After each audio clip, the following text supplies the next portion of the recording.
Welcome in to the Illini Inquirer podcast, or as I should say, Illini Inquirer After Dark. So drinks up if you have one of them.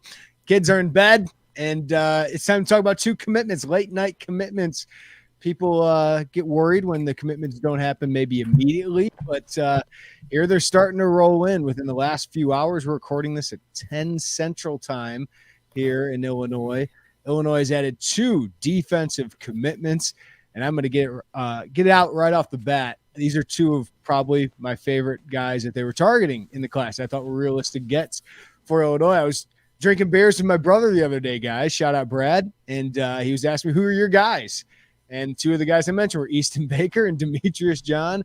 And here they are, two Illini. Ryan Easterling and Joey Wagner with me. Ryan, I want to get your thoughts right off the bat. What do you think of these two commitments, both on the defensive side of the football? Well, I really like Demetrius John's tape. He's not necessarily anything flashy. You get two very different experiences when you watch these guys film. Demetrius John's a very reliable, edge, contain type guy. He's a very sound player. He understands gap integrity, things like that. He's not necessarily a rush the passer type defensive end, but I really like what he brings in run defense and just maintaining his gap integrity. Easton Baker, his tape is fireworks. It's crazy. It's somebody used the exact same word I use, is heat-sinking missile. It just seems like he is a depleter, big hit waiting to happen. But beyond that, though, there were a couple of plays on his film that I think really stood out to me beyond the big hits. There was one where a ball carrier had about a 10-yard advantage on him, and he made up the distance and tackled him just before the goal line. And so, he's not just a guy that can make the big hit. He can stretch it sideline to sideline. He's got great play recognition. He can really diagnose the play and break on the ball quickly, and he can really stretch plays out to the sidelines, and he hustles. He plays really hard. He may not get on the field right away as a linebacker, but I think he's got excellent potential as a special teamer early on and can eventually become that guy that plays sideline to sideline at linebacker. Joey, these are two legit Power 5 recruiting wins. Easton Baker, 3-star prospect out of Utah, formerly committed to BYU, opens it up, and Illinois gets him on an official visit before Oklahoma. This is their second recruiting win over Oklahoma. Sorry, Sooners fans, it is. Lane Jenkins was committed to you. Now he's committed to Illinois, and now you get Easton Baker. So a huge recruiting win there.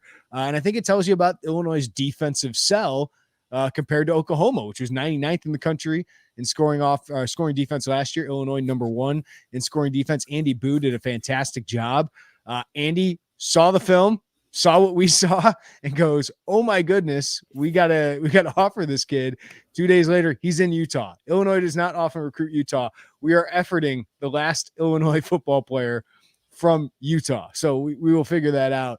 But let's start there, Joey. Easton Baker. I think he's under recruited in the rankings right now. We got him as 84 rating. That puts him at 1,186 in the national rankings overall, 107th among linebackers. You just turn on the film, and this is a guy that I think could be Jake Hansen-like, separates the ball from the ball carrier, but he might be faster than that. So what do you think, Joey, of this kid? You said that ranking. It looked like Easterling's drink went down wrong. His facial expression, I don't think he agreed with that. It's a big one. You guys are much better with film than I am. And I turned it on, and the first play, literally, it's just the first play. He blows someone like, oh, this guy has got something. So to get him, like when they moved the official visit up, and they went for that big first weekend, the weekend that we've seen them try to make those splashes, and notably to get him on campus before he got to Oklahoma, that should have been a sign that they never want. I mean, obviously you want to close down recruitments where you can, but they didn't want him to get to Oklahoma. I mean, for as much as their defense was 99th last year, that's still Oklahoma, right? And there's still a team going to the S. Like, you don't want to risk that for a guy that you like and a guy that you jumped on an airplane and got to Utah in 2 days. So their ability to close that down quickly, like this was a really accelerated recruitment, Jeremy. Like Andy saw him playing campus, and it all moved very, very quickly. So I think that tells you something. And we wondered, what's it going to look like? This play is awesome. We wondered, like, what's it going to look like when Illinois has this number one defense pitch, and how do they do it? And they do it by closing in on two guys hours after they left campus. Like that tells you something that you won this battle, especially for Baker. I know we'll get to John more. Yeah. You won this battle over those schools that you did. You did it quickly and efficiently. Yeah, 6'1", 212 pounds, Easton Baker. And Ryan, I do think a kid out of Utah, he said he told me a couple weeks ago when he got the offer, he watches Big Ten football. He loves Big Ten football. He plays like he does, but he seems like he's got some of the speed that we might see down south. But what do you think this guy, where do you think he eventually fits? Is he a Mike linebacker? He's a weak side linebacker? Doesn't matter because he looks like a heck of a football player. I just want to start out by saying I don't think he separates the ball from the ball carrier. I think he separates the ball carrier from the ball. I think he's probably best suited for the will side, just based on size. I mean, don't get me wrong. I think he can eventually bulk up and play a little stronger. But, I mean, his explosiveness and his speed just gets him into the backfield. It gets him into the flat so fast that he's able to cover that kind of ground and play the boundary a little better. So, I mean, man, I see a lot of similarities to his film and James Kreutz's film. I think he's got a little more explosiveness. He's a little faster, but they both just attack the ball the same way. And like, if there's a way to get both those guys on the field at the same time, I mean, that's a great duo linebacker moving forward. And then, I mean, I don't want to rule out anybody else because obviously, like JoJo Hayden, great player, and they've got some other great linebackers on the roster. But those two guys, the style of play that they have, I just think is so tenacious. And that's just the word that I kept coming back to when I was looking at the film. It's just their tenacity and their motor is just undeniable. And I love how they play. I love how they attack the ball. And I feel like this guy plays with a chip on his shoulder all the time. And I really like that. And I think that's really what attracted this staff to Easton Baker at the end of the day.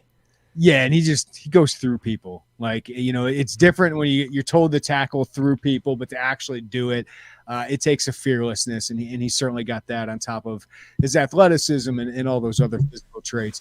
I think it's time to stop calling Andy Boo a sneaky good recruiter. He's just a good recruiter. Is a great recruiter. Like, I know Andy looks like your uncle, but he gets along so easily with everybody. And he obviously is a great football mind, being part of, this Illinois defense, putting it together. And I think, part of the reason Brett Bielema was probably comfortable in promoting a guy like Aaron Henry, who's never been a play caller. He's got a very seasoned play caller. And Andy Boo, who's been a Power 5 Big Ten defense coordinator. And Terrence Jamison, obviously, with what he thinks of him. But Andy Boo has been fantastic in New Jersey. He's been fantastic recruiting linebackers, especially in state. Finding guys like Kreutz, finding guys like Malachi Hood and JoJo Hayden, but to go head-to-head with Oklahoma and win here, to go head-to-head with some Power 5 schools and get Sabor Kareem, a 4-star recruit. I know, obviously, Aaron Henry and some of the other staff played roles there, but Andy Boo has just been a very resourceful recruiter, very energetic recruiter, and I think he's been one of the best guys on the staff, Joey. Yeah, I think, like, if you look at the rankings, which everybody wants to do, it doesn't jump off, but the tape does. Right, like that's the thing with Andy Boo is, like he's got guy, like he wants those physical, those violent guys. Like you see that, and he's really built that room up really well. Like we always have these podcasts where we talk about a James Kreutz or an Easton Baker or a JoJo Hayden or Malachi. Who, like he's done a really, really good job in that room. And I just like I can't get over the timeline here because like this wasn't a Malik Elzy where you started planting those seeds like the second you walked into Champaign. And you hope to capitalize them. Like this happened so fast, which tells you about his ability to make those relationships and make them quickly. And we talk about like the whole thing last year, and I'm assuming it would still be the same, Jimmy, and to your point about promoting Aaron, it's like they always talk about no egos. Andy Boo strikes me as like the most comfortable, like, hey, I am great. I'm happy in this position. I hope he knows he'd probably be doing a good job. Like, I don't think he would ever say that out loud, but in your mind, you've got to know if you're good at something, you are. And he doesn't seek out anything. No. Like he is a guy who, when you talk to him, he's very nice, but he would be just as comfortable not talking to us one time over the course of a season and be okay. Like he doesn't seek out that spotlight, and I He think would that be shows up where listening to this. Like he would be really uncomfortable. Be like, nah, this is yeah. that's the way he would do it. But that's why I think he's valuable, man. Yeah, and I think that resonates with people, right? Like just let's just talk ball, talk about like just build a genuine relationship. There's no, if I get this guy, I'm going here. Like there's none of that. He's just a guy who sees good football, capitalizes on good football, and coaches linebackers. I think he's so happy doing that. I mean, he's had like he's been a coordinator. We don't know his background, but he seems very content just going, recruiting the heck out of his room. Remember, he was the lead on Jamarion Harkless last year. Like he's got ends in places that you're like, the heck's Illinois doing in New Jersey or here or here? And Andy Boo is like more times than not the answer. Yeah, so the linebacker room right now, Ryan, is Tariq Barnes, Dylan Rosiak, Kenena Odaluga, probably the guys who will get the most snaps this year. We'll see if James Kreutz, Malachi Hood get in the mix there. But, I mean, the future of the room, you think long-term, like who's going to be your 2025 starting linebackers? Odaluga, Hood, Kreutz, Hayden. Now you add Easton Baker to that. Like Boo's building a nice room there of different kind of linebackers. Hayden's this big monster linebacker, right? And then you have Odaluga, who's kind of short but really, really strong, and obviously was a good pass rusher last year. Rosiak, more typical linebacker. Hood, really athletic, he's really gotten jacked. Kreutz is a little undersized coming in, but as you said, Ryan, long arms, really violent. It's just an interesting group he's putting together there. Yeah, I think they've got a great, diverse group of personnel. They're going to face different offensive attacks. You're seeing some change. Like the Big Ten as a whole is kind of getting away from this power I formation across the board. I mean, look at Wisconsin. Wisconsin for years has been run heavy, ace formation, I formation, blah, blah, blah, run behind the fullback. And now they have Phil Longo in town with Luke Fickell, and they're probably going to run more of a spread air raid type offense. Like the attacks that they're seeing are going to change, and they are changing. And so they need to be adaptable to whoever they're playing against. And so when you look at the personnel that you need a more diverse group of personnel to be able to combat various types of offenses that you face throughout the course of the season. Both in conference and out of conference too, because I mean they'll play some teams that try to spread it out, and so having guys that can get sideline to sideline, having guys that can stuff the middle against run heavy teams, it's really important. And I think one thing I do want to shout out, JoJo Hayden, not only a linebacker, he played a lot of running back in high school. I think a lot of people forget that. Like he was originally a running back when he started in high school, and now he's a linebacker. But he's got a heck of a frame. You know, he's like 6'2", 6'3", about 230 pounds. So they've got a very diverse, not only just in skill set, but also physically diverse linebacker room that can match up against a lot of different types of opponents. All right. I know we got to the sexier guy because he's kind of a skill guy. I would call linebackers that. And you turn on the film, I think most people who aren't even football experts would sit there and like it. Demetrius John, though, man, I feel like this is a really good get. He has the most Power 5 offers of any commitment, or if he signs, would be the most signee offers that they've had on the defensive line. Demetrius John has several Power 5 offers: Boston College, Indiana, Vanderbilt. Illinois has not won a lot of Power 5 battles in the defensive line. And to be honest with you, Ryan, I know the film isn't like Johnny Newton had just explosive film, quick twitch film. But Demetrius John plays high-level football in Ohio, and I just see a really high-floor defensive lineman who doesn't make a lot of mistakes, seems reliable, does a lot of the things that I think Keith Randolph does in this defense, which is just be a good edge setter, fill your gap, get some pressure, even if you aren't the best pass rusher in the world. And to be honest with you, this is where you win games at the Power 5 level, is getting guys like Demetrius John. So I think this is a nice win for them, Ryan, because I think he can play that Keith Randolph 5 technique or the 4-eye, or maybe can go inside to play the 3 role. I know we're 3 technique. I know we're getting a little football-y here, but I just think he's a really good Power 5 defensive line commitment. And they just haven't had a lot of big Power 5 recruiting wins on the defensive line. Well, that's one thing that I think gets lost in the sauce sometimes when you're looking at defensive ends is everybody's looking for that flashy guy that can go in there and get into the backfield and blow up the quarterback or blow up the running back. But sometimes you need a guy that can just occupy a blocker and allow your linebackers or your safeties to go make a play. And that's exactly what Demetrius John is. I mean, there are times where he does get into the backfield, but ultimately, like, he is just so gap sound and so able to set the edge and contain his opponent that he's able to allow his teammates and set up his teammates to make plays. I really think that he's just so fundamentally sound. He's already pretty strong, and he's got a frame that can carry a little more weight. I don't know that I put too much more weight on him because I don't want him to lose some of that mobility and agility that he does have.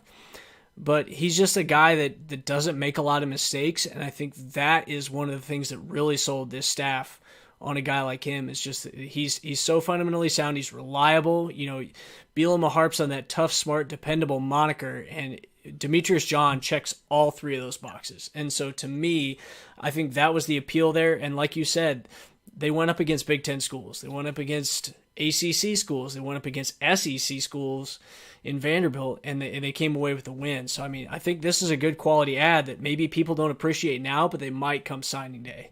Yeah, and Joey, let's be honest. Like, if we were going to criticize this staff for recruiting, one of the places we'd start is defensive line. They just haven't won. They hadn't won a Power 5 recruitment and signed a guy. Like, they had a couple guys signed or committed, including Jamarion Harkless, who you mentioned, but he didn't sign with Illinois. He eventually flipped. So I think to get him and Angelo McCollum, another Ohio kid, we can talk about Midwest. They're being resourceful. Terrence Jameson didn't land the in-state kids last year, but he went to Michigan and got two pretty solid prospects. No Power 5 offers, but I think we all think Mason Moragan probably should have had some. So go to Michigan and get two defensive linemen, to go to Ohio now and get two defensive linemen, and to get two defensive linemen out of Ohio with other Power 5 offers. Doesn't mean they'll be better than Moragan or Alex Bray, who I really like too, but I think it's hard to out-recruit. Or to overdevelop or outdevelop recruiting on the defensive line. Like the defensive line, I feel like those are positions. That's a position where you got to get talent.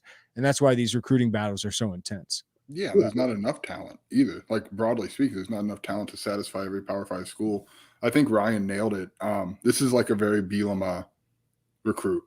I mean, everything Ryan said, I would almost put money that Brett Bielema says those same things in December when he's talking about Demetrius John and signing him.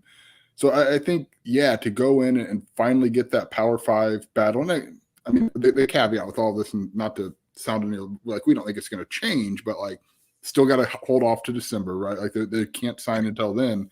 But to go out and get a win like this and to do it again the same day, like the Sunday that he leaves town, he commits. And I think you've got to look at how they scheduled that to get Angelo McCollum here with him. And we talked about it, Jeremy, ahead of the official visit weekend, that our thought was McCollum would probably be following Demetrius John around all weekend and telling him all the good parts about Illinois football that he likes and why John should join them. So, yeah, man, I mean, that's a big one. I'm curious what the numbers look like. I think obviously there's going to be more portal given the two losses there. But this was probably, I think, far and away, it's maybe – prep quarterbacks, like the question mark through the first two cycles of this staff was, okay, well, defensive line, you've not won Power 5 battles. You go out and you do that, and it doesn't totally answer every question. That'd be foolish to think it does. But it does kind of give them a little ammunition coming out of this weekend saying, hey, we went out and we got this guy and we committed him, or got him committed, and it happened pretty quickly. Scotty B on our live chat on YouTube here says, why wouldn't John have more offers? What's the obvious knock? Is there one? Ryan, I'll throw it to you, but I would imagine it's not the quickest twitch athlete, right? That's probably it. He's not 6'5", he's 6'3", but he's pretty long. That's what I like about him. He's got some power to him. He's Quadzilla, man. I just think he's a really solid overall defensive line prospect. Like, I think he's a good high 3-star defensive line prospect, but if maybe some schools had a hang up, it'd probably be, he's not the quickest twitch athlete, but in a 3-4 defensive end, I don't think you need that. Exactly. And you call him Quadzilla, I call him the Quad Father. But, you know, it's one of those guys where his tape isn't, to steal your word, his tape isn't sexy, and it doesn't really need to be, because you're looking for a set of traits when you're trying to find a guy like this, and he has exactly what you're looking for in terms of the context of your defense. And so I'm going to reach into my bag a little bit here. So I do a lot of music things, and when you're mixing different instruments, it's easy to make one instrument sound really good during a sound check, but then in the context of the whole band, it doesn't necessarily sound great. And, looking at Demetrius John, what he brings may not sound great on its own, but when you put it in the context of the entire defense, it does what it's supposed to do, and the whole band sounds good. Mm-hmm. And so I think that is the value that he brings to this defense, is that he does those fundamental things really well. He plays his role. He brings value in his role. And he's the type of guy who I think come signing day is probably one of the guys that a lot of teams call at the last minute. Some of those teams that you wouldn't expect, or we were always surprised to hear, like Ohio State was kicking the tires on this guy, or Michigan State was kicking the tires on this guy at signing day, or Notre Dame gave him a call. Miami's calling Mike Epstein at the final hour. Exactly. Like, it's a guy that at the end of the day, teams are like, crap, we screwed up. We probably should have called this guy because we need somebody that can just plug this role. And it's too late because another program saw the value in him early enough, showed him that, communicated that to him, went for it, made their push, and got him on board. Jimmy, if I'm not mistaken, we saw John at a spring open, one of the very few things that were open. It wasn't quite like when Wally Batiku got to campus and you're like, who is this? Like, is this a coach? But it was definitely he was big enough that you're like, oh, like that jumps out right when he walks past you. He's a large individual. Yeah, no, he's got really, really good size. And in this defense, you're not going to have many Johnny Newtons, guys, that lead the team in pressures and tackles for loss and sacks. He's special. But you just need good players, and usually the outside linebackers are the ones that are going to get that pass rush. And that's why, we'll talk more about that. Those guys get some of the more hype there, but two really good gets on the defensive line. But this was a busy weekend, guys. So let's talk now about what could be next in this class. And, you had 14 official visitors, one already committed in Angelo McCollum. You get two on board tonight with Easton Baker and Demetrius John. Joey Wagner, who you got your eyes on next of who fans should know of, who might be ready to pop here? Carlos Orr would be a guy who we thought going in to the weekend. His social media activity seems pretty that's not the end all be all, but it does seem pretty excited about the commitments here tonight. And then a guy he's only got one Power 5 offer. Yeah, that's right. Three-star long wide receiver out of Tennessee. I caught up with Zafir Stewart. He has no other visits planned. He said he would like to get back to Penn State, but he would also like to commit in the next week or two. Jeremy, what's the Windhorse thing? Wait, hold on. I got something special for you guys. I don't know why it's on my desk. It's the Inquirer podcast. It's just the Windhorse meme for people listening. When you leave and you don't have anything set up, and you say you'd like to commit in the next week or two, that's kind of something to circle and monitor. Well, and you told me that you talked to him. Sorry, go ahead, Ryan. No, yeah. We need to be asking what's going on at the Zafir Stewart household. Well, you told me Zafir had said Illinois and Penn State, and I said, well, Penn State has 5 offensive line commits. So I kind of like where Illinois stands there. Ryan, you got anybody else? Obviously, a couple in-staters could be worth watching here. Well, I mean, the big one that's coming up is tomorrow. Luke Williams announces his decision between Illinois and Purdue, and depending on how that one goes, the board is either going to be really happy and vindicated, or the board's going to be really ticked. Because there's a lot of people that have an axe to grind with Ryan Walters for whatever reason. I understand it. I think where I'm at on it is it's because they're fans. I mean, once you leave, you're dead. I get it. Now he's coaching for a rival, so you're not rooting for him. It's a weird thing. It's a weird deal. But Ryan is very good at his job. He can recruit. He's really good defense coordinator. Now he's got to prove it as a head coach. But I think he's a special dude. Oh, yeah. I mean, don't get me wrong. There's mutual respect there, but there's also gamesmanship. And so It's going to be a rivalry. And that's the thing is, like, with the schedule that just came out, Purdue is a protected rival, so they're not going anywhere.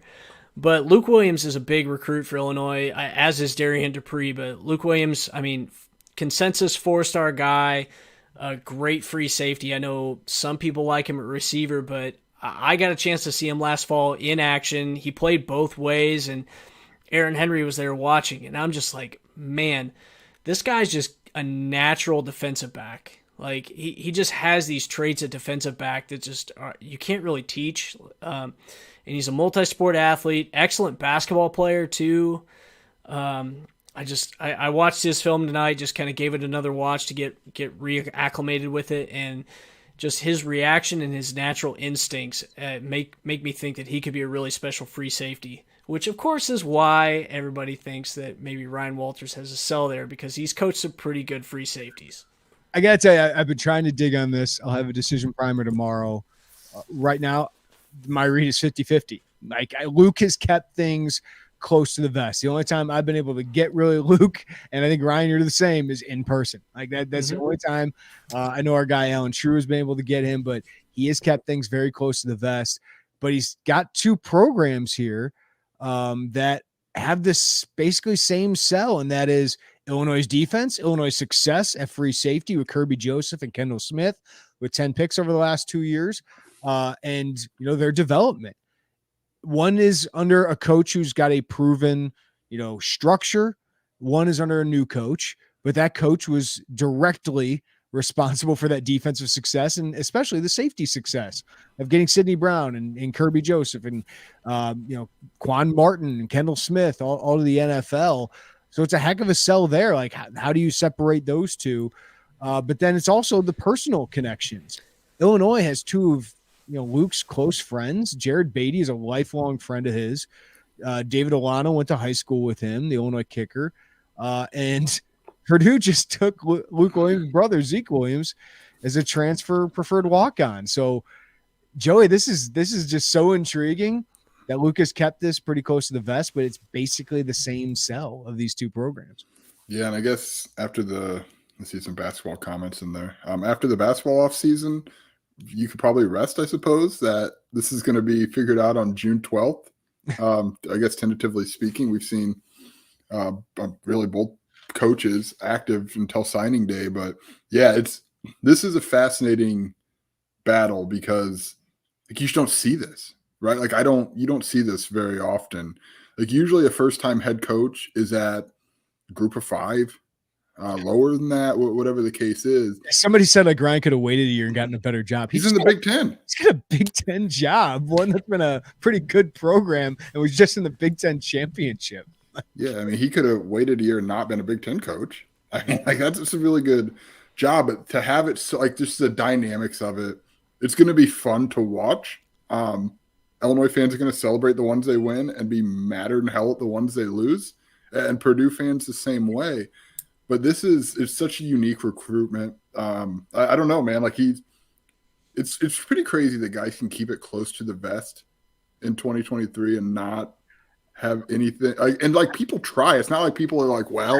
I talked with the Naperville North coach a couple months ago. I was working on a story that I was just never able to get to, and I talked to him about Luke. I just asked him, hey, like, how's his recruitment going? He goes, he didn't tell me anything. So he didn't even tell his high school coach anything, who's playing a big role in his recruitment. So obviously it's come down to Illinois and Purdue, but that's a fascinating one. I just want to move on to a couple other guys here. Tyshawn Griffin, Chicago Morgan Park kid. No other official visits yet planned. He said he might take another visit, but Illinois has been recruiting him for 3 years now, Ryan? Ever since they got the job, he's been a top target, a slot receiver. They envision him playing the Isaiah Williams role. So that's another electric potential piece to the offense that you can add. A top 20 in-state kid. I think he's getting pretty close here to a decision. And the other one that really intrigues me is Eddie Turk. Northwestern has 6 linemen committed, and I say linemen combined because it's offensive and defensive linemen, because Turk is getting recruited as both. And then Miami is the other school involved here. But Eddie Turk's dad went to Illinois. His mom and dad obviously go to Illinois all the time. His sister attends Illinois and is in the recruiting staff. And I don't know. Like, I don't know why Miami's Miami. I guess if you want to go to Miami, but I just think the coaching staff with Bart Miller and Terrence Jameson recruiting like they am, I think Illinois is kind of doing a really good job in that recruitment. So those two in-staters, I'm really interested to see, Ryan. I talked with Tyshawn today. Supposed to talk with Eddie tomorrow. But Illinois usually kind of spaces these things out. But I think they're going to get more here. I think they're going to get more here in the coming week. Yeah, I mean, I think this is where you're starting to see the effort that's been put in state come to fruition. You know, year one, year two, you start to see the narrative shift a little bit. And this is the year where, especially after a year where they went 8-5, made a notable bowl game in January, they're starting to show that success on the field that's getting them the respect in state that they've been looking for, that they need in order to recruit some of these no doubt Power 5 players in the state of Illinois. And with a guy like Eddie Turk, I mean, you look, he has offers from Michigan, he has offers from Tennessee, Northwestern, Miami, the U. I mean, like, he's got some legit offers, but it just seems like in that recruitment, things are coming up Illinois. I don't necessarily want to put the cart before the horse, but it seems in a way that it's kind of similar to the Sean Miller recruitment a couple years ago, where, you know, people were thinking, okay, Sean's headed for West Virginia, but like things just kind of fell Illinois' way, and they got a talented player now. Unfortunately, Sean hasn't been able to really showcase what he can do yet because of injury, but like that was a big recruitment for Illinois to win at the time, getting a talented receiver from IMG that had a lot of productivity. And so with Turk, to me, it kind of feels the same way in that they're getting a player that is coveted by a number of reputable programs, is an in-state guy. So obviously that angle of it is really important too. And he can play on either side of the ball. Yeah. We think he probably ends up on the offensive side, but I've seen him play and he's pretty talented both sides of the ball. Just a good lineman. Just a good suburban lineman that has gone to Iowa and Wisconsin and Minnesota, really, when Fleck got there. So I think it'd be just like TJ McMillan, a really good win. Joey, we were kind of crunching the numbers here, and in my story with the recruiting staff, we mentioned it. They've done really well in June, the last 2 years. 13 of their 16 official visitors from the first week of June 2021 ultimately signed with Illinois. Then they kind of had these smaller weeks, and only 2 of the 15 over those last 3 weeks signed. So that's why they like doing these bigger weekends. Last year, 16 of the 24 official visitors from June 2022 ultimately signed with Illinois. Harkless and Rico Jackson committed. TJ Lott committed. They didn't ultimately sign. Harkless obviously was a loss. TJ Lott, not as much. It was more of an Illinois decision there, but they've done really well. So it's going to be interesting at the end of this to see how they stack up. And seems like they did pretty well this weekend. The vibes are pretty strong at a Smith Center. You get a couple early here recruiting wins publicly, and then we'll see in the coming weeks just how many hits that they have out of the 14 that they had here. But I wouldn't be surprised if they get more than half of the guys that visit this week. Yeah, I think there's so much to unpack there. Like, first we have to say, like, some of those numbers are guys they already had who were committed on their visit, but that was also strategically done to surround the uncommitted guys with some of those commits. But dude, the formula they have, it's really impressive, and the detail that they go into, it's just crazy that it resonates like it does. And I think Bielema is very smart. We know about his whole marketing thing, and he likes to razz us for bringing it up as often as we do. But like, there's always good vibes. General, like, no one leaves an official visit weekend or coaches don't, like, well, that was horrible. Like, that's just not generally the case. I asked that of, I can't remember which recruiting staff. I go, have you ever had a bad official visit weekend? He goes, no, not really. I mean, you might have a feeling. Yeah, he goes, you might have like, I could have done this better, but usually everyone who goes to an official visit has a pretty dang good time because they're wined and dined, man. You're treated like royalty. Your family gets this vacation, and gets to meet all these different people on this beautiful campus. Like, it's probably going to be fun for most people. If you choose to go there, it's probably going to be fun. Yeah. So, but like, the point, like, I think Bielema recognized the value of getting a couple of those announcements out there tonight, so it didn't just look like a smoke screen or a spin that, oh, what a great weekend. Everybody feels good and hooray, hooray. Like to see some of those pop early, I think was pretty intentional. And then we'll see what space happens. these out usually. They do, but I think there's a reason to get 2 on Sunday later at night rather than Monday morning.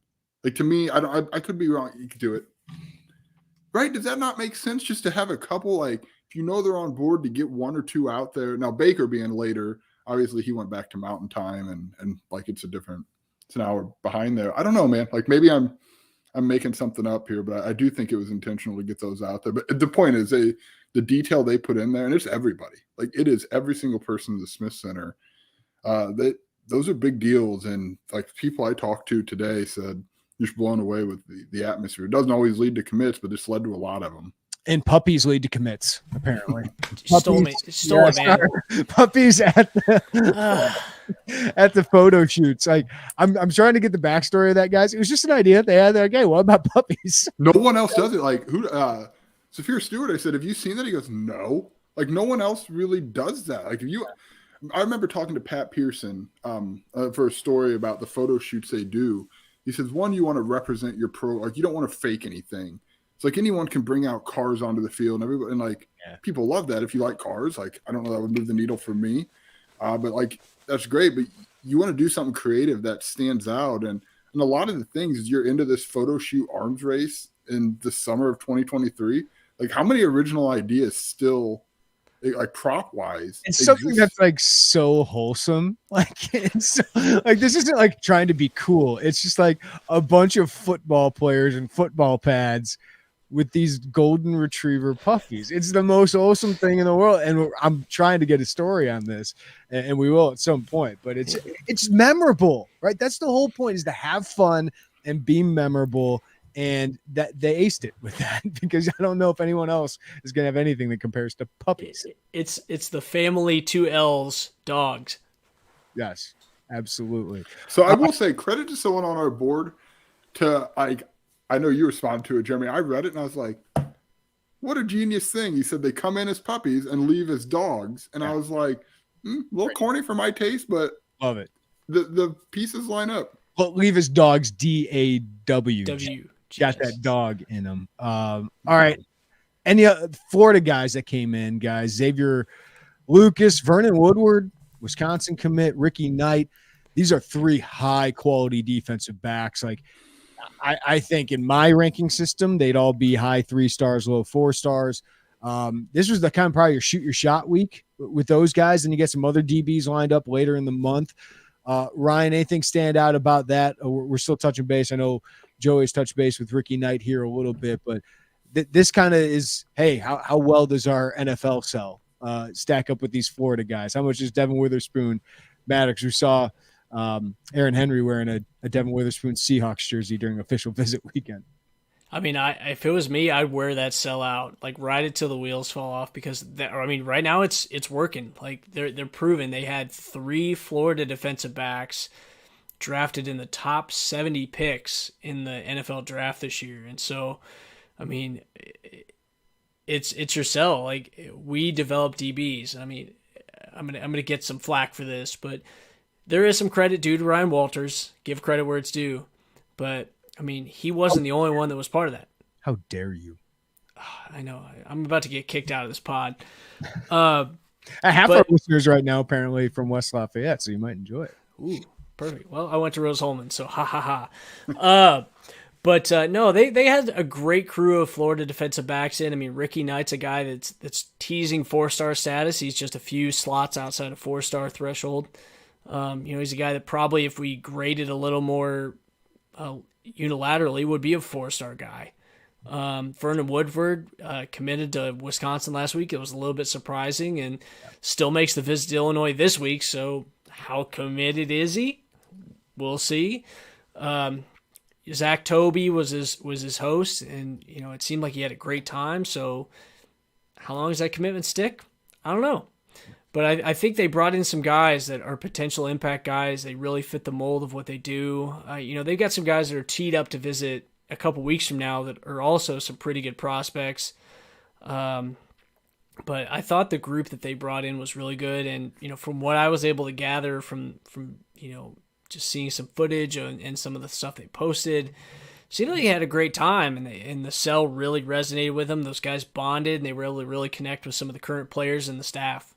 Yeah, Knight told me the cell, the DB. I said, "Is that a big deal?" He said, "Yeah, it shows they develop guys." And I do want to bring up something with that because, like, this isn't saying Illinois will never have another DB draft. It's silly, but like next year they probably won't. You'll see what Taz Nicholson's is, but it won't be 3. So you have this this ball of momentum right now that like it's going to be really hard to capture that again. Now you're going to have time down the line when some of those younger guys develop, but right now you have this really hot ball of 3 guys drafted in the top 70, and like for at least a little bit, like in terms of that particular aspect, like this is probably the hottest that's going to be right now is this offseason of this 24 class. Yeah, like Luke Fickell is never probably going to have another Sauce Gardner. So, and I don't know if Bielema will ever have another Devin Witherspoon, top 5 DB draft pick, right? Like, isn't Joe Thomas the only other guy he's had drafted in the top 5? So it's very rare to come across that. So yeah, you got to take advantage of that while you can. I think that'll last for a while as long as Devin Witherspoon's good in the NFL. But yeah, like you're not going to have another 3 guys from the same secondary drafted in the same class probably for a while, if ever. So take advantage of that. Ryan, before we get out of here, I want to ask you 2 more guys, in-state guys that visit over the weekend, top 20 in-state prospects. Carson Conkle, tight end out of Pinckneyville, downstate kid, important to keep them. Michigan State is his other official visit scheduled for next week. And Darian Dupree, the top-ranked guy who's visiting this weekend, from Chicago Mount Carmel, stud running back, fits everything they need in that backfield. Just getting him to campus was big because Wisconsin is felt like the leader, according to most people in this recruitment, but Illinois' got a heck of a sell there too. So those are 2 more important guys to keep track of here. Yeah, I'll start with Dupree because, Wisconsin, I think, had a lot of confidence coming out of their visit that they're the leader, and they very well probably were coming out of that visit. But the fact that Dupree didn't shut it down and commit to Wisconsin coming out of that visit, I think was all really Illinois could ask for. I think they've done a great job of recruiting him so far, and getting him on campus was really important.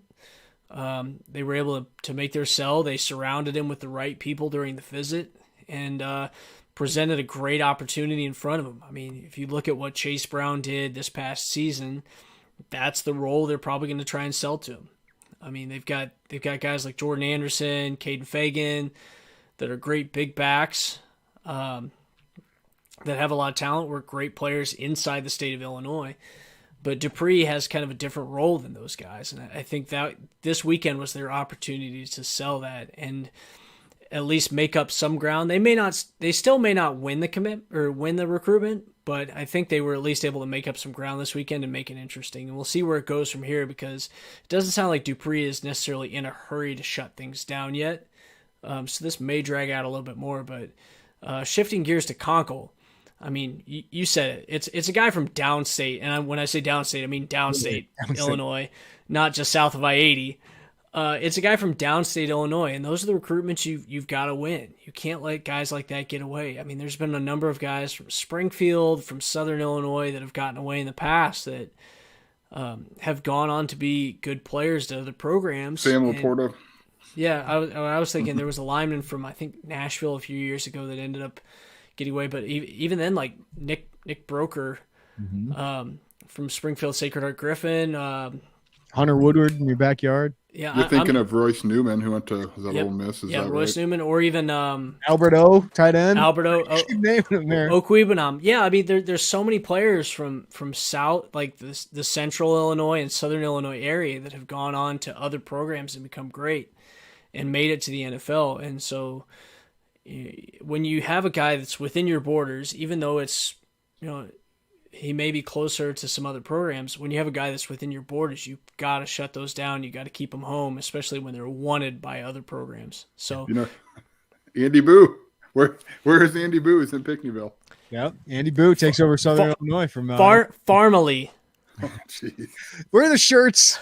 Papa Werner. Werner. We're all shocked those aren't out yet, right? Oh, Papa Werner would buy one of those, or I would buy one for Papa Werner, actually. He would love it. All right, guys, before we get out of here, Joey, you needed this. We talked about it last week when we were leading into this weekend. it's time to build the class, and it's off to a good start with 2. We expect more. Illinois football needs to build this class. They need to solidify the foundation and probably the majority of their class in the coming weeks. And after what we hear, after what we see publicly, is a good start. Yeah, your Sunday night went pretty well to take some momentum into Monday, into Tuesday, and next week. 5 commits so far, 3 total in the trenches, and 1 is a heat-seeking missile linebacker. We know how they're going to build this team, right? They're going to build it inside out, as they've done. Like, that's where right now this season, that's where their talent is. But yeah, man, you needed to come out of this with the heart of your class built, and you leave yourself that flexibility for those late risers who are going to come up their senior year, or maybe it's a portal kid or a JUCO kid. We saw them take advantage. But this is we always tell people not to get worried until the end of June, because this is it. And you can't, with the momentum this program has, the most momentum I think it's had since, you can go back longer than I've been on the beat. You've got to take advantage. Yeah. You got to take advantage and run with it, and getting 2 tonight. And I don't think any of us think those are the only 2 out of the weekend. I don't think those are going to be the only 2 announced in the next 5 days. I think more is going to come out, and you're going to look at this first weekend. I'm curious to see what the numbers look like by the end of it. We just ran through the numbers that you had from those first 2. I'm curious what this yields by the time everything's all said and done. Yeah, and Illinois jumps from the last ranked class in the Big Ten to number 12. So just a little bit of progress there, from number 74 in the nation to 59. So that's why you don't freak out until this, because listen, I've had a crystal ball in for Demetrius John for 2 months. I've had a crystal ball for Carlos Orr for 2 months. It's not going to be a surprise if those guys jump on board, but to get a guy like Baker, if you can get a guy like Griffin or Turk or Luke Williams in these next couple of days, Ryan, then you're starting to really create some excitement and to be honest with you, sell something to these other guys. Like if Luke Williams and Eddie Turk and Tyshawn Griffin are on board, it's like, hey, Dupree, what do you think we're building here? Yeah, well, those are the guys that move the needle too. You look at the higher ranked guys, the ones that have a more of an impact on your overall team ranking and the recruiting standings. And I think one thing that's still important to remember is while there are a lot of programs that have added a number of commits so far, it's still early. As close as December seems in terms of the recruiting cycle, it's still a ways away, and there's still a lot to happen. The whole fall season, the whole football season still hasn't happened. There's a lot of visits that can happen during the season. A lot can change during the season. And so, a lot can change in terms of the rankings. And, as much as it might matter, I don't think Brett Bielema is too concerned about the rankings. One thing I feel like when I was thinking about some of the guys they're targeting in this class, they're getting a lot of the surefire guys from in-state on campus, but some of the evals they've made, I'm like, even if these guys don't have other Power 5 offers, unlike maybe some of the past staffs, I'm like, I don't really have too many concerns or any red flags about some of the guys that they've targeted. I actually do like the evaluations they made. Carlos Orr doesn't have any other Power 5 offers, but you watch his tape and it's I don't see any glaring concerns on his tape. This would be a take for me. And so I think what they're doing is following the right path, and traditionally Illinois just hasn't really turned up the heat until June. And over the course of the summer, if they get to the end of the summer and they don't have at least a foundation for the class in place, yeah, then I'd be a little concerned. But June is traditionally the month where they get a lot of work done. All right, let's get some comments out of here real quick.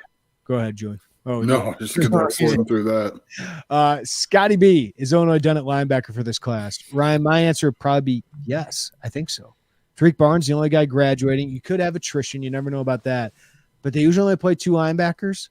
They have 6 on scholarship now. Usually linebacker is a position you can find a walk-on or 2 who can make a decent impact or be solid depth, like Luke Zardzin and Ryan Mead are that right now. So I think this class is probably a 1 linebacker class. Yeah, I don't see the need, especially now that they differentiate edge rushers or outside linebackers and inside linebackers. If you refer to linebackers strictly as inside, I think Baker's probably your guy.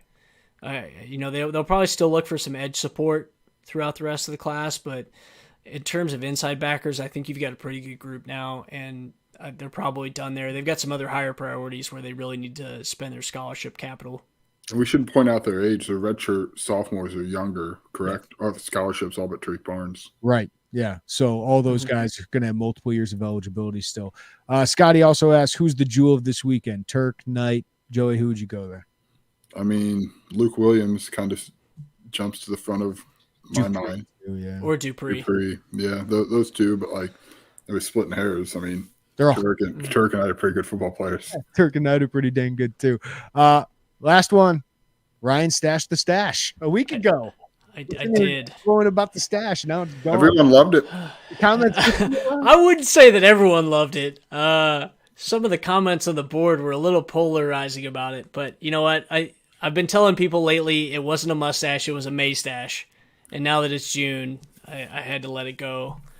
But it was an experiment. It was okay for a while. I had to give it a go, but it's in the rearview mirror now, so. I mean, you have to deal with it in your everyday life. I just deal with it on this podcast. On camera. I thought it was worth the investment of your entire life to entertain me with that stash for 30, 40 minutes. Right? That's really why I grew it out. Just for me. Thank Did it pain you to get rid of it? I don't think I get paid for any facial hair. Did it pain you? Did it hurt when you shaved it? Oh, no. It did. I did feel like I reverse aged about 4 years when I got rid of it, though. Now I'm gonna get carded again. Yeah. Nah, you go to the wrong places. Are people more willing to talk to you now that you don't have? No comment. I can go for a run in peace now.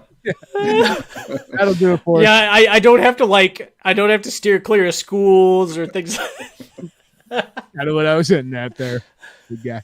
All right. Thank you, Ryan Easterling, Joey Wagner. Thank you for the insight. Thank you to everybody for watching our live YouTube. Almost 200 live people on the YouTube. So appreciate you, diehards and crazies. And if you're not one of them quite yet, you get 60% off a VIP membership at Illini Inquirer right now. You got a couple more days. Take advantage of that. Pretty good time to do that. We'll have a lot more about these visitors over the next couple days. Insight from Ryan with his film room. I'll have a decision primer on Luke Williams and more insight on all of these visitors as well. But everybody that's listening on the podcast, give us a follow, rating, review. If you're watching on YouTube, give us a like on your way out. We really appreciate when you guys do that. Subscribe to us and hit the notifications bell.